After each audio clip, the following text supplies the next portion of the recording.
Hello, you're watching RRP TV with me, Lee Pennington from Riffraff and Zoo Project. Is that it?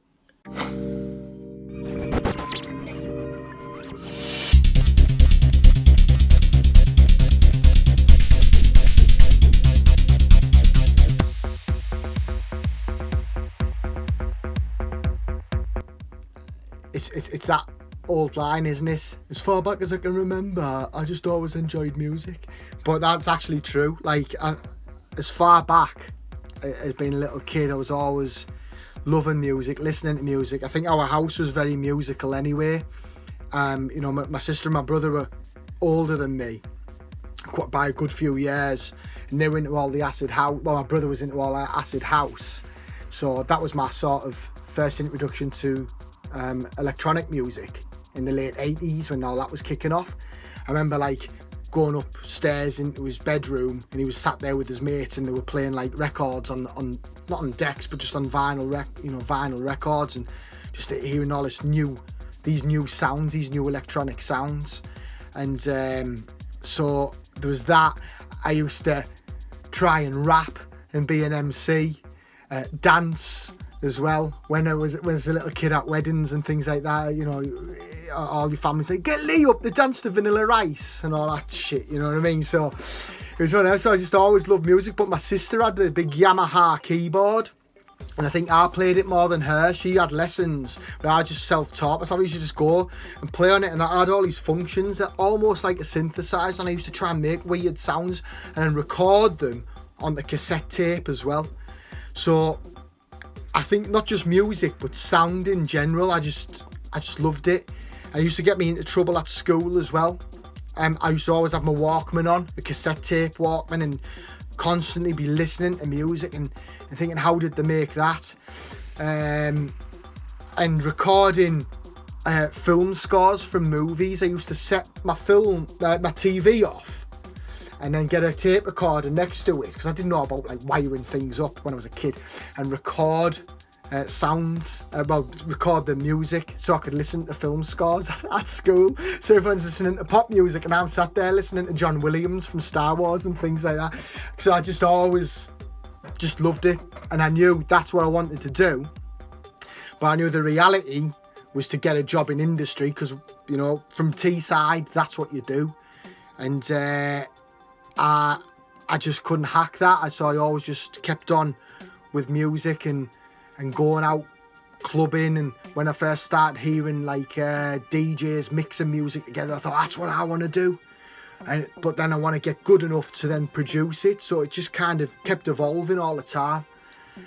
So to say where the journey started, I couldn't pinpoint that. But maybe if you want to say where did my career start, that was getting my first track signed, which was Source of Gravity Records back in 2002 or 2002 it was. That was making music with Cubase on my computer, just getting samples or sampling vinyls and putting music together.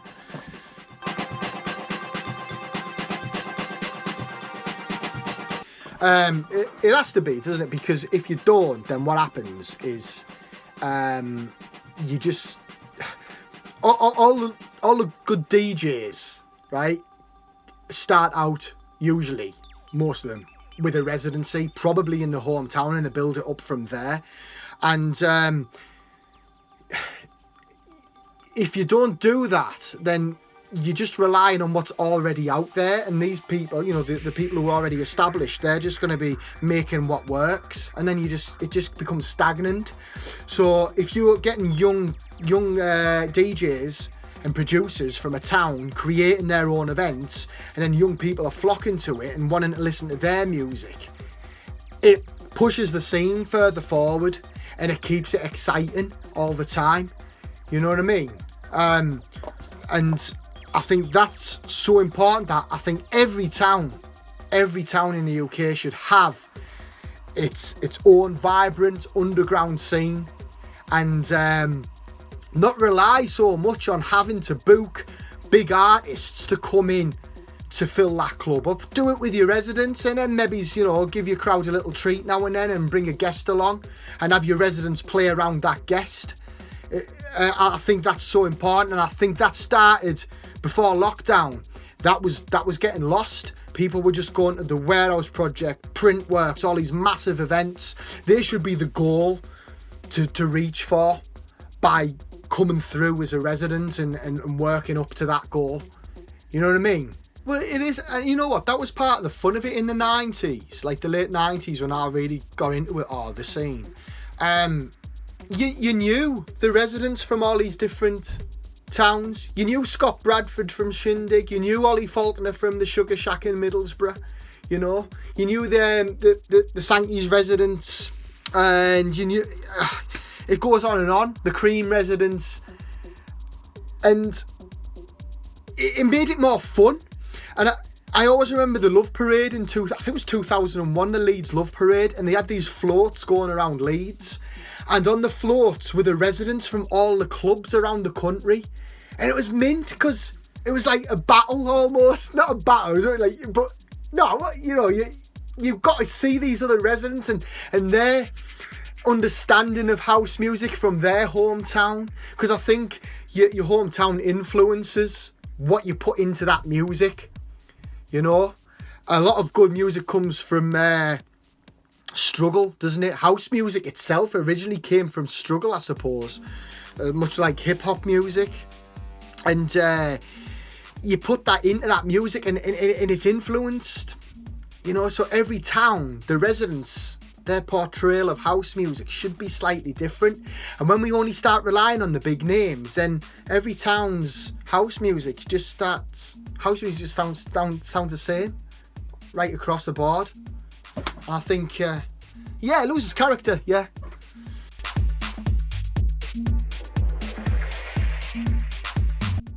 I think one of my favourite moments is so many in the seal pit at the Zoo Project. You know, a couple of years ago, I put myself on at the seal pit, warming up, because it's one of the hardest places. Anyone who's played there in Ibiza, warming up that seal pit is rock hard because the sun's beating down, clubbers are coming in, they're hungover from the night before on a come down. You've got to get them going, and you're starting off with 20, then there's 30, and you're looking out and you say, come on, get up, and eventually, like after 3 hours of working it, everyone's just going for it. So many of them memories where you just feel you've achieved something. You haven't walked in and it's been given to you on a plate. You've worked that crowd to get it going for the main guest who's coming on. So many memories from that. So many funny memories, so many naughty memories. With Riffraff, probably the Riffraff 10th birthday, putting on Rui Da Silva, Xpress 2, Pedestrian, who was the vocalist, one of the vocalists for Marabou State, DOP Live, Groove Syndicate, Lee Walker, Gow, all in a basement. I mean, that's almost like a festival lineup, all in a basement in Middlesbrough, and to think we just pulled this off here. You know, that kind of thing. Them sort of memories. DJing in South Korea at a Louis, a club which was under the ground. This massive club, about 5,000 people in there. Great memory. I could go on. I could go on here, you know what I mean? Like, it's just too many.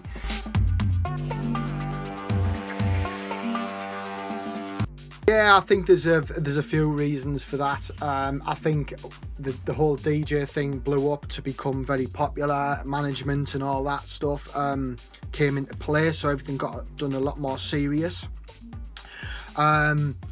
I think that when we talk about hedonistic in terms of the party, people, I think, are self-conscious to let go now at events, and that's because of camera phones. It definitely is because of that. You know, there's nothing worse than when you're DJing now and you think, I'm going to drop this record here and it's going to go off.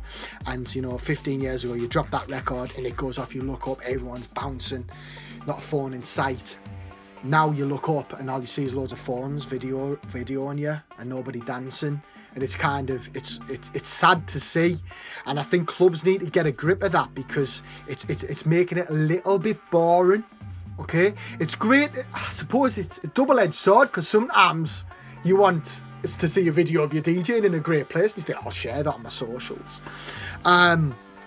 But what we do at Riffraff to counter that now is you're not allowed your phones on, and we've told the security just no phones, no video phones in the main room at all.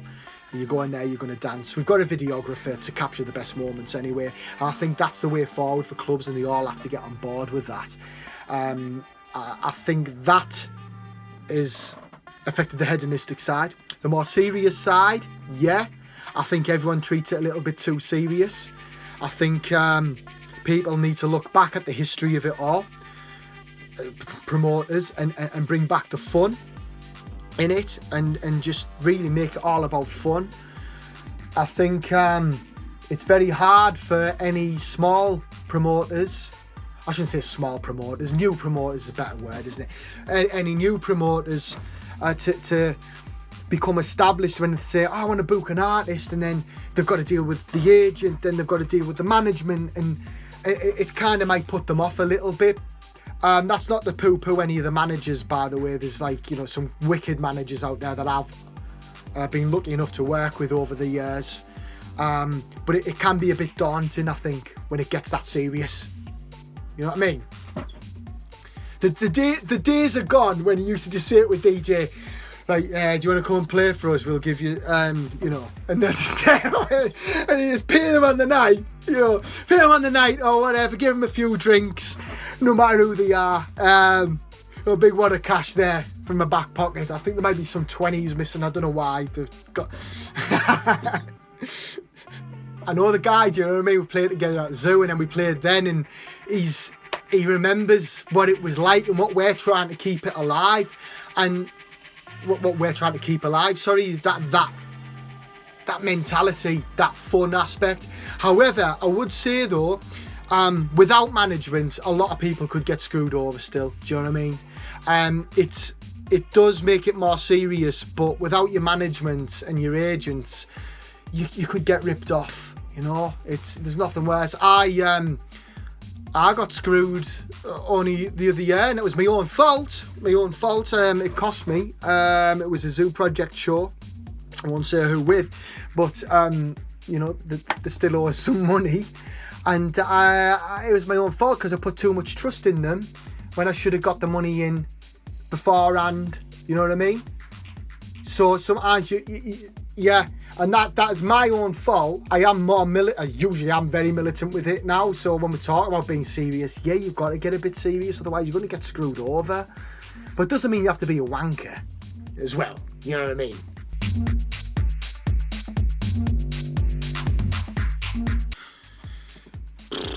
Every day. It's like, I think keeping relevant all the time is the most challenging. Especially as you get older and you want to stick with it. Just making sure that you keep relevant, don't get stuck in your ways. Balance, definitely balancing your real life with this life. Does that make sense? Because this life, this whole DJ life, it's this sort of Lee Pennington, the DJ, is a character that I've created, that I step into in this world. But balancing that so you don't miss out on too much of your real life as well. And there's been some difficult times for me personally, losing my two siblings in the last 4 years, but having to carry on this career as well and be there for family members, and that does play a massive part. To get over that, I would say have a good team of people around you, which is what Riffraff has always had and what Zoo Project's always had. The really nice, good people. I'm lucky to be around them sort of people to support you.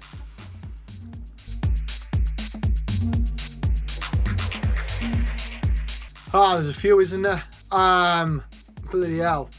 So if we're talking dance music, I would love to get in the studio with Underworld. Just do a track with them. Amazing. Favorite electronic band. Where do you draw the line? Then you Kraftwerk. Go right back, get in the studio with the Beatles or bloody Pink Floyd. I'm just naming like my favourite artists on the planet here. I would love to get in there and work with, just to see you've done something with them. I have been fortunate enough to make music with some people that are my idols. DJ Alfredo, I made a track with him and that was amazing. I never thought in my life that would ever happen, you know, so things like that, they can come about, so you never know. So yeah, just get me in the studio with Underworld after this, that's what we need.